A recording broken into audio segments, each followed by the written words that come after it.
Hey, welcome to Queer Buns on YouTube. So this is going to be my 15th time trying to make this video, and my feet are falling asleep. I'm getting a little tired, my mouth is getting dry. I just need to get straight to my point. I wanted to make one of these quick narcissistic self-life update videos. I mostly wanted to talk about gender identity and genderqueerism, because I've been getting a lot of flack from a few people who don't fully understand it. You know, like my lesbian friends just see me, you know, as a soft butch lesbian is what they refer to me as sometimes, or like, you know, a baby dyke and stuff like that. Like, just they see it as being not fully comfortable with my own sexual identity, which is completely off base. Because gender identity and sexual identity are two very different things. Because now, like, I've already come out as a lesbian. Like, everybody already knows me as a biological female that likes females. Like, that is just what everyone knows. I mean, it's obvious. But the whole genderqueer thing and coming to terms with one's own gender identity and my own comfort with my own physical body is a totally different thing. Because growing up, I have always managed to fit in with the boys better than the girls. I've always been one of the boys, and at some point we developed differently, and it stopped being fair, and it stopped being as fun. And now I still mostly hang out with straight men because I just feel like I fit there better than hanging out with a group of lesbians, or hanging out with a group of gay men, or hanging out with a group of straight women. Like, I don't know, it's different. Excuse me. I'd much rather hang out with straight guys and be referred to as one of the guys. Like, it's more comfortable for me. And my biggest problem is this half dysphoria that I've had, and I know a few fellow genderqueers have experienced or are experiencing the same thing, because at least from a couple friends that I have that identify as genderqueer, we all think our vaginas are awesome and we don't ever want them to go away. They're perfect. Our uteruses are another story.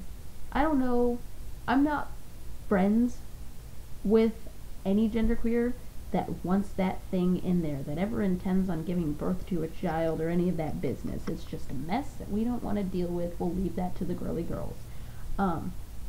And breasts and hips, it's all wrong. It's all way too wrong. For me, I like to embrace my masculine side, but I also prefer to be a little more androgynous.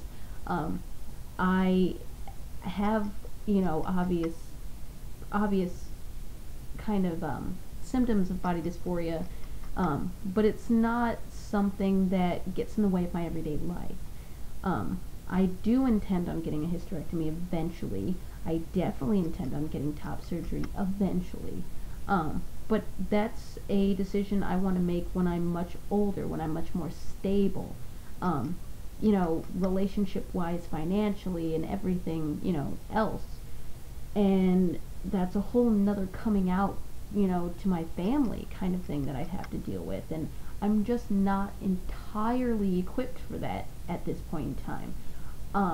For the past year, I've been wrestling with the idea of taking T, and mostly just to be able to build lean muscle easier, because at this point I still have this feminine, soft kind of body, which annoys me. I hate being a soft feeling person, this girl of a body that I have, you know, like, this voice of mine. I hate my speaking voice, but I don't know if I'm fully ready to let go of my singing voice. It's not to say that I think I'm a fantastic singer or anything like that. I just really enjoy it. And as far as hanging out with some of the musicians that I do, I have a super unique voice.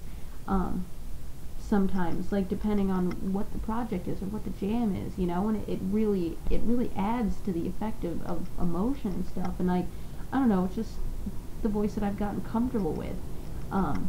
So I'm back and forth on that constantly. I have a friend who also identifies as genderqueer who's already got a low voice, and so he pretty much he accepts, you know, male pronouns and prefers them as well. But to him, I think pronouns are a bigger deal than they are to me. Because with me, I'm more of a gender neutral, I think, if anything. But I don't like the gender neutral pronouns or the trans pronouns or whatever they are. He, or like here, Z, and whatever the third thing is, I don't know. But it bothers me. I really don't agree with those pronouns. I'm glad that they have them, and hopefully in about 50 years they're going to be something, you know, something that everybody will know to use, but I'm not one to embrace that. I don't, you know, like, I prefer male pronouns, honestly, but I'm not going to go out of my way to correct every single person.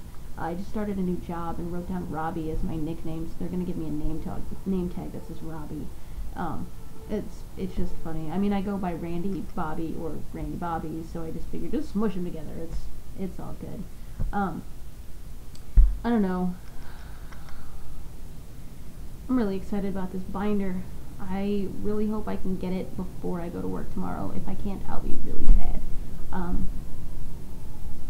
Anyway, I guess that's all I wanted to talk about today. I kind of went on a quick little ramble rant kind of situation, but I'm coming up on 7 minutes and I'm tired of talking, so I'll catch you later this week.